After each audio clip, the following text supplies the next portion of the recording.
Hello everyone, knowledge hub में आपका स्वागत है।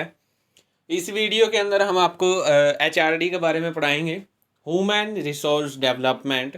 जैसे कि मैंने पहले भी बताया है कि जो ह्यूमन रिसोर्स डेवलपमेंट है उसके अंतर्गत हम जितने भी आपके ह्यूमन रिसोर्सेज हैं, जो भी आपके मानव संसाधन हैं, वो आपके एम्प्लॉयज़ लगा लीजिए, आपके मैनेजर्स लगा लीजिए, या आपके जो भी वर्कर्स हैं उनका क्या करते हैं, डेवलपमेंट करते हैं। इट मीन्स उनकी एफिशिएंसी को इंक्रीज़ करते हैं, उनकी नॉलेज को इंक्रीज़ करते हैं। और वहाँ के जो एम्प्लॉई हैं उनके जो स्किल्स हैं, जो उनकी वर्क क्वालिटी है, उसके अंदर क्या लेके आते हैं, इम्प्रूवमेंट लेके आते हैं। वो आपका क्या है, ह्यूमन रिसोर्स डेवलपमेंट कहलाता है। उसके अंतर्गत हमारा आज का जो टॉपिक है, इसके अंदर जो हमारा आज का टॉपिक है वो आपका है ऑर्गेनाइजेशनल कल्चर। कि जो आपकी संगठनात्मक संस्कृति है वो क्या होती है, संगठनात्मक संस्कृति होती क्या है। आइए जो इसका मीनिंग है उससे हम क्लियर करते हैं। इसकी डेफिनेशन दी है अकॉर्डिंग टू W.V. टर्नस्टाल। तो ये क्या कहता है, organisational culture is a general constellation of beliefs, morals, value system, behavior norms and ways of doing business that are unique to each corporation। कि जो संगठनात्मक संस्कृति होती है, जो ऑर्गेनाइजेशनल जो कल्चर होता है, वो हर एक ऑर्गेनाइजेशन का क्या होता है, यूनिक होता है, अलग अलग होता है। मीन्स जिसके अंदर हम क्या क्या इंक्लूड करते हैं, विश्वास और जो नैतिक मूल्य हैं, जो भी आपकी प्रणालियां हैं, वैल्यू सिस्टम जिसे बोल देते हैं, जो भी व्यवहारात्मक शर्तें हैं, बिहेवियर नॉर्म्स हैं, और जो भी मतलब कि वेज ऑफ डूइंग बिजनेस, जो भी व्यवसाय करने के तरीके हैं, उनको हम क्या करते हैं, ऑर्गेनाइजेशनल कल्चर में हम क्या करते हैं, इंक्लूड करते हैं।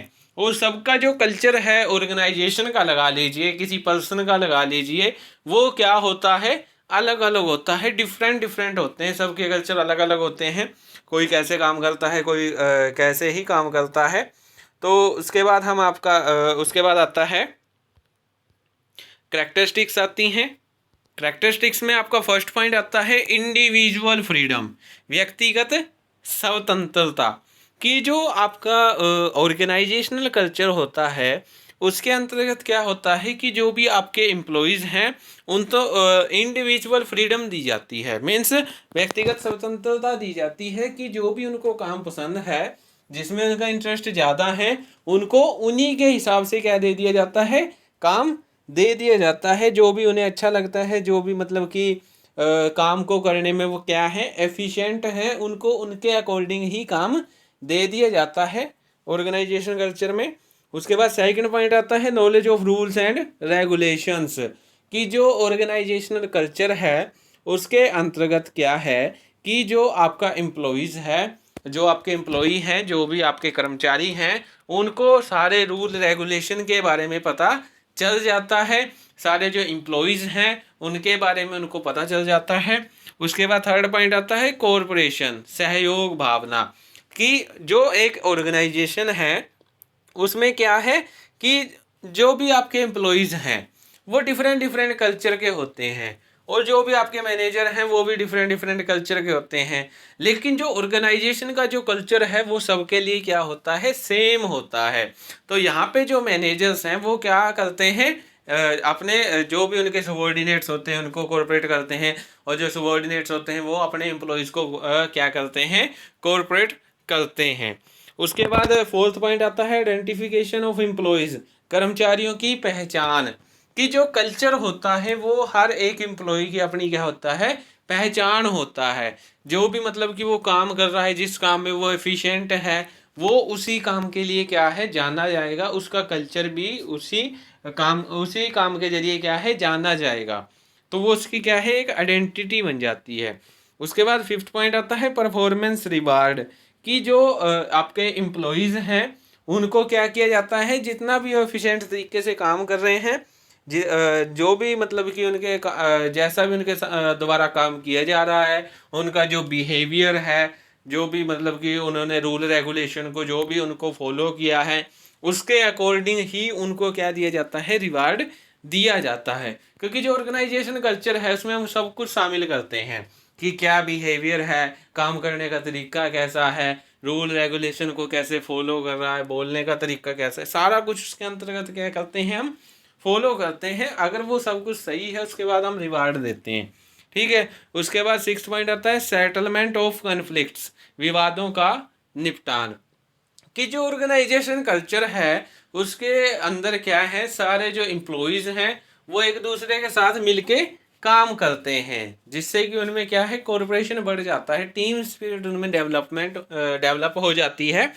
जिससे कि क्या होता है कि जो भी डिस्प्यूट्स होते हैं, जो भी मतलब कि वाद विवाद होते हैं, झगड़े हम जिन्हें बोल देते हैं, वो क्या करते हैं आपस में ही उनका क्या कर लेते हैं निपटारा कर लेते हैं।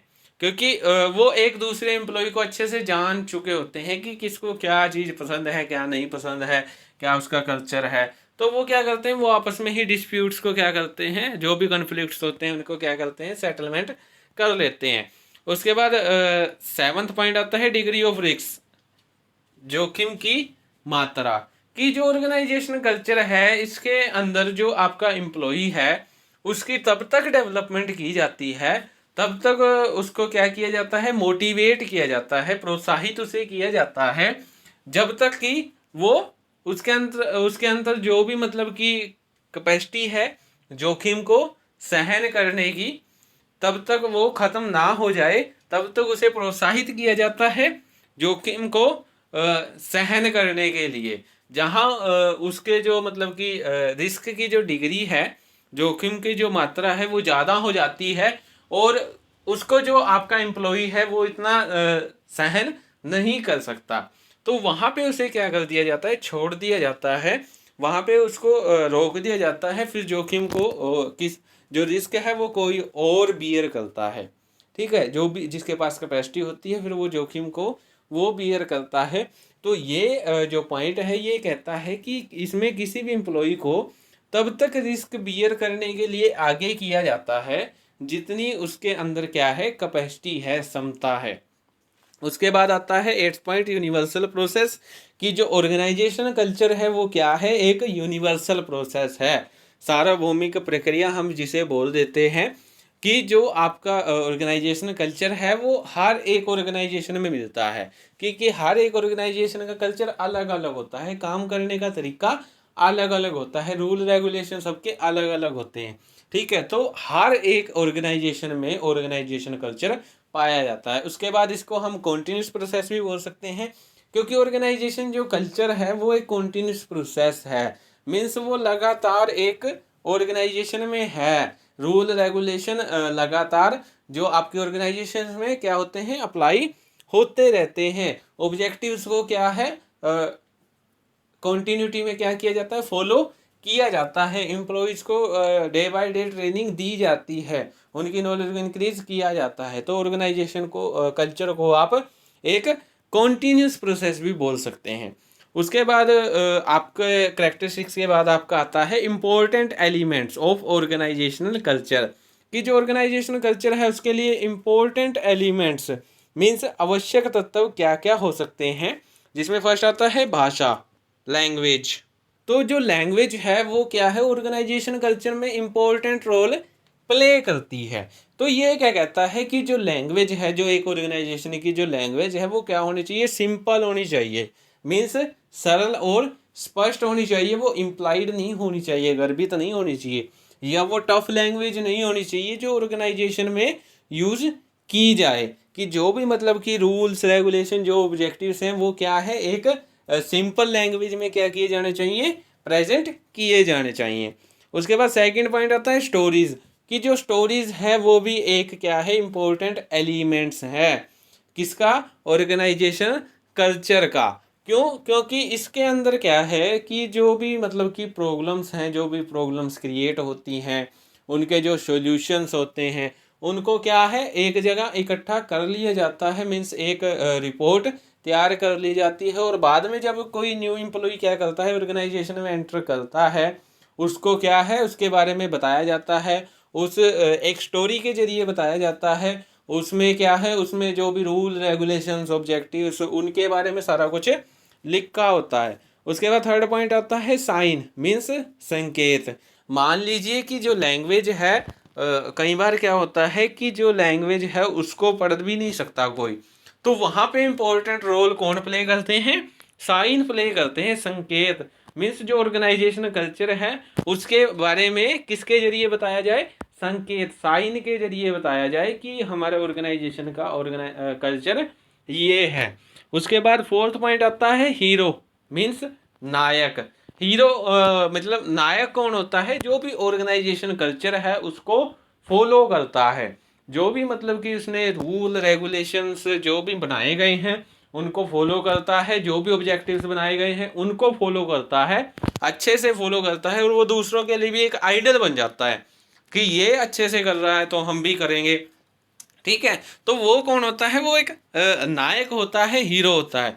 उसके बाद फिफ्थ पॉइंट आता है सेरेमनीज। तो ये पॉइंट क्या कहता है कि कुछ ऐसे इवेंट्स होते हैं ऑर्गेनाइजेशन के अंदर, जिसमें मतलब कि मान लीजिए कोई प्रॉब्लम थी, उसका सॉल्यूशन ढूंढ लिया गया है।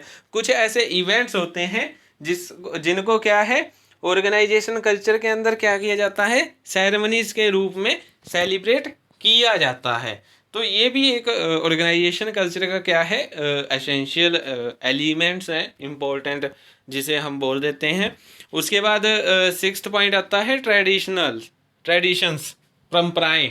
कि जो ऑर्गेनाइजेशन होता है उसकी अपनी ही एक परंपराएं होती हैं, उनके कुछ अपने ही ट्रेडिशंस होते हैं जो मतलब कि पीढ़ी दर पीढ़ी चलते आते हैं, और वो क्या करते हैं, वो उनको फॉलो करते आते हैं एंशियंट टाइम पीरियड से, प्राचीन काल से ही वो उसको क्या करते हैं, फॉलो करते आते हैं। और ये लिमिट भी हो सकती है, सीमाएं, लिमिटेशन भी बोल सकते हैं कि ये एक ऑर्गेनाइजेशन के लिए लिमिटेशन भी हो सकती है कि जो मतलब कि परंपराएं हैं उनसे बाहर कोई भी काम नहीं किया जाएगा।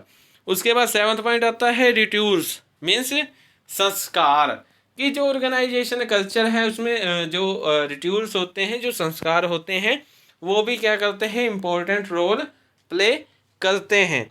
अब संस्कार क्या है? संस्कार जो भी मतलब कि आपके काम करने का तरीका है उसकी एक लिमिटेशन होती है कि अगर ये काम करना है तो इस लिमिट के अंदर काम करना है, इस लिमिट को जो भी लाइन है उसको क्रॉस नहीं करना है। और उस काम जो भी मतलब कि संस्कार होते हैं, जो भी मतलब कि काम होता है, उस काम को फिर बार बार वहीं पे दोहराया जाता है, उसी लाइन के अंदर दोहराया जाता है, उस लिमिट को क्रॉस नहीं किया जाता है। तो जो भी मतलब कि ऐसे काम होते हैं जिनको क्या है, एक ऑर्गेनाइजेशन में बार बार रिपीटेशन किया जाता है, उनका दोहराया जाता है, जो भी ऐसी गतिविधियां होती हैं, काम होते हैं, उनको हम क्या है, संस्कार के अंदर क्या करते हैं, इंक्लूड करते हैं। उसके बाद आता है एट्थ पॉइंट मिस्ट्री, मीन्स रहस्य। कुछ ऐसे इवेंट भी होते हैं जिन्हें हम रहस्य में ही बोलते हैं। कुछ मिस्ट्रीज इवेंट होते हैं जो कि मतलब कि क्या है, ऑर्गेनाइजेशन कल्चर का एक इम्पोर्टेंट पार्ट माना जाता है। और ये थे आपके कुछ इम्पोर्टेंट एलिमेंट्स, ऑर्गेनाइजेशन कल्चर के आवश्यक तत्व थे जो एक ऑर्गेनाइजेशन कल्चर में क्या किए जाते हैं, इंक्लूड किए जाते हैं, शामिल किए जाते हैं। अब उसके बाद इसके कुछ फंक्शंस आते हैं, ऑफ ऑर्गेनाइजेशन कल्चर के कुछ फंक्शन आते हैं, जिसमें फर्स्ट है इंटरनल इंटीग्रेशन, आंतरिक एकीकरण। कि जो ऑर्गेनाइजेशन कल्चर है इसमें क्या किया जाता है, जो भी आपके एम्प्लॉयज़ हैं उनका इंटीग्रेशन किया जाता है, एकीकरण किया जाता है। मीन्स वो डिफरेंट डिफरेंट कल्चर के होते हैं लेकिन उनको एक साथ काम करना सिखाया जाता है कि वो कैसे एक साथ मिलके काम कर सकते हैं, उनका एकीकरण किया जाता है। उसके बाद सेकंड पॉइंट क्या कहता है, गाइडेंस टू एम्प्लॉयज़। ये पॉइंट आपका क्या कहता है कि जो भी आपके एम्प्लॉयज़ हैं उनको क्या किया जाता है, मार्गदर्शन उनका किया जाता है, उनको गाइडेंस दी जाती है कि किसी भी काम को कैसे करना है ऑर्गेनाइजेशन कल्चर के अंदर। ये जैसे हमने पढ़ा था कि ये जो इसकी कैरेक्टरिस्टिक्स में हमने पढ़ा था कि कॉरपोरेट की जो मतलब कि ऑर्गेनाइजेशन जो कल्चर है वो एम्प्लॉयज़ को काम करने में क्या करती है, सहायता करती है, उनकी हेल्प करती है किसी भी वर्क को अच्छे से क्या करने में, पूरा करने में। तो यहाँ पे क्या कहता है कि जो ऑर्गेनाइजेशन कल्चर है वो एम्प्लॉयज़ को गाइडेंस देने में, मीन्स उनको मार्गदर्शन करने में क्या करती है, हेल्प करती है। ये ऑर्गेनाइजेशन का काम होता है कि वो जो एम्प्लॉयज़ हैं उनको क्या करे, गाइड करे। उसके बाद आता है एनकरेज द मेंबर्स, कर्मचारियों को प्रोत्साहन। कि जो ऑर्गेनाइजेशन जो कल्चर होता है उसमें क्या है कि जो भी आपके मेंबर्स हैं उनको क्या किया जाता है, एनकरेज किया जाता है। कैसे एनकरेज किया जाता है कि जो भी उनके इंटरेस्ट हैं, जो भी उनकी एबिलिटी है, उनको उन वैसा ही काम क्या किया जाता है, सौंपा जाता है। वैसे ही काम को उनके द्वारा करवाया जाता है जिसमें उनका इंटरेस्ट ज़्यादा है। उसके बाद फोर्थ पॉइंट आता है नॉलेज ऑफ रूल्स। कि जो ऑर्गेनाइजेशन जो कल्चर होता है उसका ये काम होता है कि वो जो एम्प्लॉई है उनको सारे रूल रेगुलेशन के बारे में बताए। जो भी ऑर्गेनाइजेशन के रूल्स हैं, रेगुलेशन हैं, उनके बारे में उनको अच्छे से बताए। उसके बाद फिफ्थ पॉइंट आता है टीम स्पिरिट।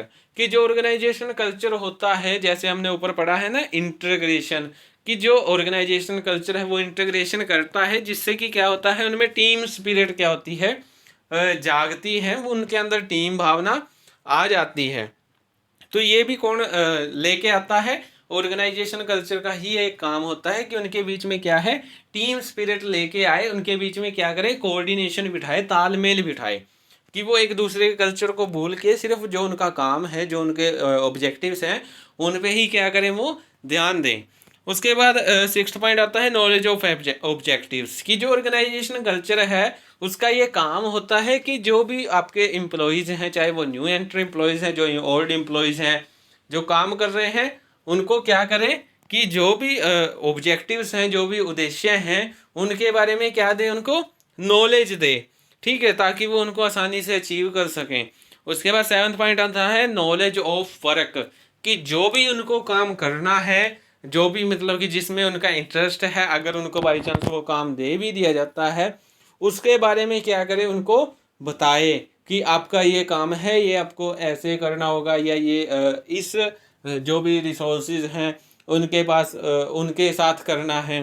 तो इसमें आप एट्थ पॉइंट आप ऐड कर सकते हैं। एट्थ पॉइंट आपका बन सकता है अवेलेबिलिटी रिसोर्सेज, संसाधनों की उपलब्धता। कि जो भी ऑर्गेनाइजेशन कल्चर है उसका ये काम होता है कि जो भी आपके एम्प्लॉयज़ हैं उनसे रिलेटेड जो भी वो काम को करते हैं, उस काम से रिलेटेड जो भी रिसोर्सेज उनको चाहिए वो क्या करें, उनको अवेलेबल करवाए, उनको उपलब्ध करवाए, जिससे कि वो जो ऑब्जेक्टिव्स हैं उनको क्या कर सकें, अचीव कर सकें। तो ये आपके कुछ फंक्शन थे। उसके बाद इम्पैक्ट आता है कि जो ऑर्गेनाइजेशन कल्चर है उसका क्या क्या इम्पैक्ट पड़ता है, क्या प्रभाव पड़ता है एम्प्लॉयज़ के ऊपर या मैनेजर्स के ऊपर, जो भी आपके मेंबर्स हैं उनके ऊपर क्या इम्पैक्ट पड़ता है। फर्स्ट आता है मोटिवेशन, अभिप्रेरित।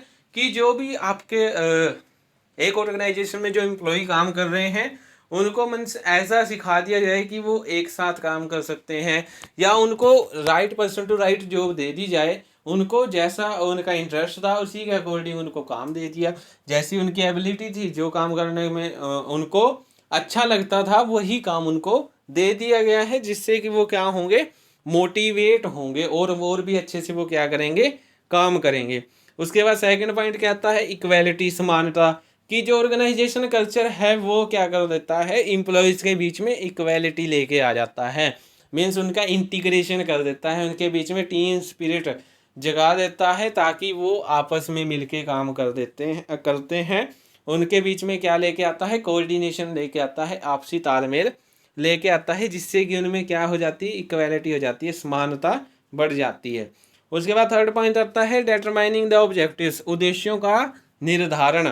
कि जो ऑर्गेनाइजेशन कल्चर है वो क्या कर देता है, वो ऑब्जेक्टिव्स को डिटरमिनेशन उनका कर देता है, उनको क्या कर देता है, उद्देश्यों का निर्धारण करता है। उसके बाद फोर्थ पॉइंट आता है अपॉर्चुनिटी, अवसर जिसे हम बोल देते हैं।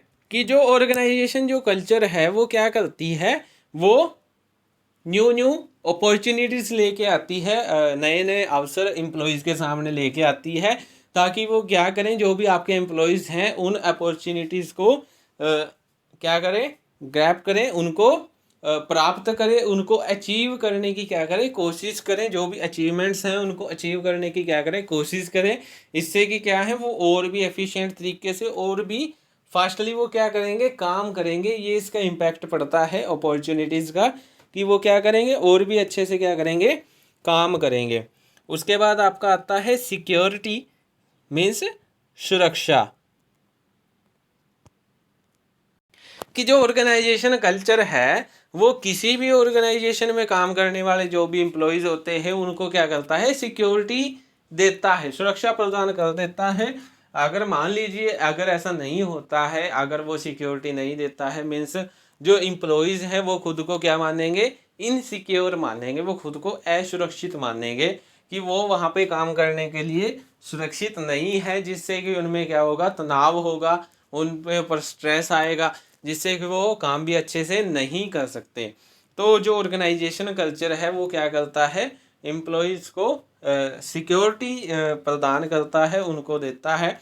उसके बाद 6th पॉइंट आता है एम्प्लॉय रिटेंशन, कर्मचारियों का बने रहना।